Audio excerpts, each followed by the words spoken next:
Donc le Micro Jimbo est une collaboration entre Spyderco pour la partie manufacture et Michael Djanik pour le design, qui est, pour vous le présenter simplement, un spécialiste du combat au couteau de par ses différentes expériences. Premièrement dans les arts martiaux, notamment philippins, dont il s'est largement inspiré. Ensuite son passé militaire, dans lesquels les entraînements à l'arme blanche ne sont pas laissés en reste, mais également sa période au sein de Paladin Press, où il va s'occuper de la partie vidéo. Il y en a énormément sur YouTube. Bon, c'est des vidéos à l'ancienne, mais je vous invite quand même à les regarder, c'est très intéressant. Pendant cette période, il a pu côtoyer beaucoup de hautes pointures dans le domaine de la défense et des arts martiaux, avec lesquels, comme il le précise lui-même, il a pu beaucoup apprendre et évoluer dans son domaine d'expertise. Il va créer par la suite Martial Blade Concept, qui est, comme il le dit lui-même, mon approche des armes tranchantes pour l'autodéfense. Il va donc apporter avec ce concept des entraînements et des séminaires. Et pour le coup, très honnêtement, si un jour vous assistez à ses prises de parole, vous vous rendrez compte à quel point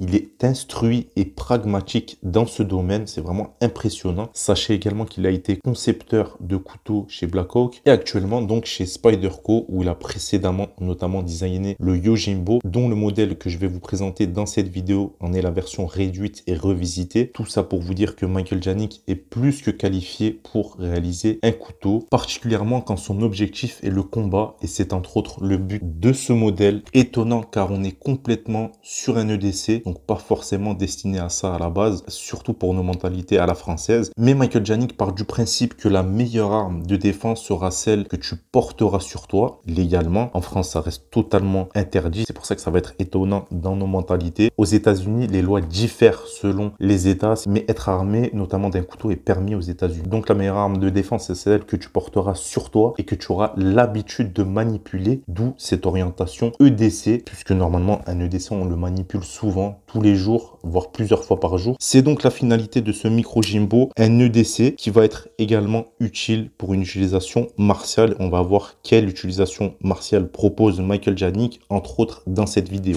Pour la question qui fâche, donc le prix, on est aux alentours des 200 €, tout site confondu. C'est le prix d'un couteau EDC de ce format fabriqué aux USA chez Spyderco. Regardez par exemple le fameux Para 3 Lightweight et le Lil Natif pour les exemples. On va voir également le Yojimbo dans sa deuxième version, donc la version de base de ce modèle. On va être également dans cette tranche de prix. Les plaquettes sont en G10. On va avoir un clip trombone qui laisse déborder 1 cm de la poche, perdant ainsi légèrement en discrétion de port, mais on va gagner en vitesse de déploiement puisque plus facilement accessible. Pour le déploiement de la lame de base, deux solutions s'offrent à vous. Un, le Spider Roll tout simplement, ou le Compression Lock avec un mouvement du poignet. Et une troisième solution peut s'offrir à vous, le système Wave ou Emerson, dit de la débrouille. Tout simplement un riselant que l'on va fixer ici, qui va permettre une ouverture depuis la poche, donc pas de double manipulation. Ça va être parfait pour une utilisation en urgence. Par contre, on est d'accord, c'est très moche et ça va venir casser la ligne du dos de la lame. On va avoir une quatrième option dont je vous parlerai peut-être dans la vidéo suivante grâce à un étui bien particulier. Donc le système de blocage est un compression lock qui ressemble au liner lock mais au dos du couteau. Selon des tests poussés, il est plus résistant du fait que le compression lock lui se bloque dans une cavité entre la lame et la goupille d'arrêt, alors que le liner lock lui se bloque simplement à la base de la lame. Donc le compression lock est plus solide et plus fiable de par son mécanisme. Le plus important selon moi dans ce système, c'est que l'ouverture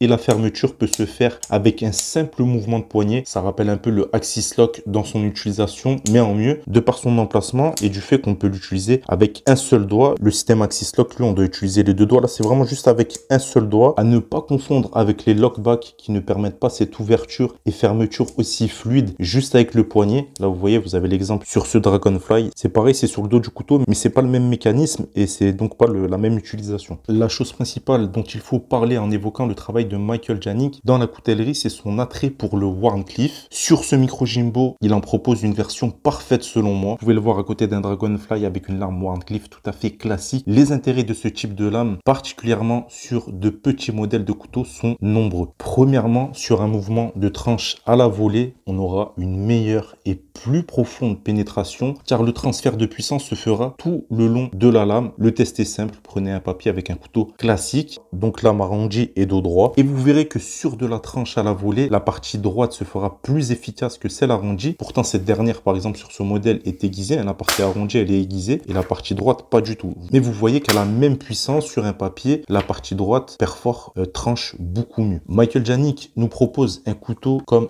entre autres un moyen de défense et sa vision à ce titre est non pas de tuer mais d'incapaciter. Il préconise pour cela les membres les plus proches lors d'un affrontement, en particulier la partie musculaire, donc ce sera souvent les bras et les jambes, c'est ce qui est le plus proche de vous en général lors d'un combat et c'est là que l'on viendra trancher, d'où l'attrait justement pour la tranche et non les stocks en particulier. Et pour le coup, pour éviter de m'étaler dans cette vidéo, je vous invite à regarder tout simplement ces vidéos. Il y en a une qui se nomme en français Qu'est-ce que le Martial Blade Concept. Vous allez à 11 minutes 30 environ et vous allez voir qu'il explique son concept simplement. Encore une fois, c'est une personne très intéressante quand il parle du sujet. Le combat au couteau, la défense au couteau, c'est un sujet qui fait couler beaucoup d'encre. Moi, je vous en avais déjà parlé dans une FAQ. Je vais pas revenir dessus, mais je pars du principe que ça sera uniquement dans une situation de survie extrême. On va pas sortir un couteau pour se défendre à la moindre raison. Mais quoi qu'il arrive, allez regarder les vidéos de Michael Djanik sur le sujet. C'est vraiment très intéressant. Vous allez apprendre pas mal de choses. Quoi qu'il arrive, en dehors de l'aspect combat, le Wharncliffe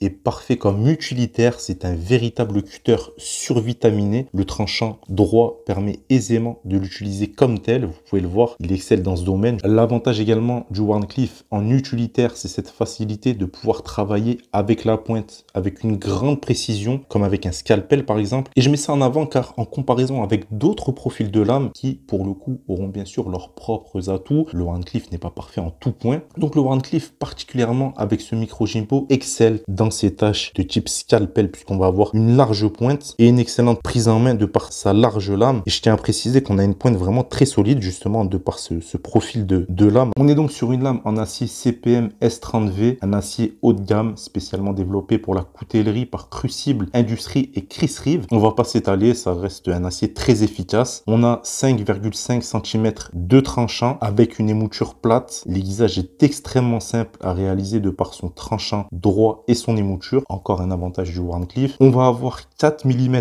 d'épaisseur avec un dos de lame, comme vous pouvez le voir, sans grippe pour justement éviter la gêne lors de fortes pressions. Vous savez, des fois, il y a des grippes qui sont un peu finalement désagréables. Donc là, pour éviter ça lors de fortes pressions, il l'a carrément ôté. L'arrondi est présent également pour cette raison. La prise en main de cette façon est excellente pour une utilisation de type cutter, encore une fois. Et la hauteur de lame, donc sa large surface, facilite l'utilisation de type scalpel. Donc très pratique à utiliser pour toutes ces raisons. Et pour en revenir aux manches, on n'a aucune arête saillante, peu importe l'endroit. Le clip n'est pas gênant. Les courbes offrent une bonne prise. L'encoche ici fait plus ou moins office de garde. Quoi qu'il arrive, on va avoir une bonne distance de sécurité jusqu'au tranchant. Comme vous pouvez voir, le doigt va venir naturellement se poser ici. Et quoi qu'il arrive, on a une bonne distance de sécurité jusqu'au tranchant, évitant ainsi de se blesser par exemple sur une mauvaise manip dans la précipitation. En reverse aussi, la prise est bonne. On flippe vraiment simplement avec, il n'y a aucun souci. Déployable d'ailleurs dans cette position directement. Intéressant encore une fois, pas forcément dans une vision combative. Perso, j'aime beaucoup ce grip et cette facilité d'ouverture pour des tâches du quotidien, ça va être utile. Vous pouvez également l'ouvrir avec un accès de type scalpel directement. Ça me plaît beaucoup. Comme vous pouvez voir, les prises en main sont multiples et toujours confortables en fonction de la tâche effectuée. Personnellement, c'est vraiment devenu mon couteau pliant préféré de tout ce que j'ai pu tester. C'est clairement donc mon EDC favori et pas forcément pour son aspect combatif, défense, etc. Il reste vraiment extrêmement pratique pour les tâches quotidiennes, bien que l'on va préférer au Wharncliffe des lames au tranchant arrondi qui vont être plus efficaces en cuisine,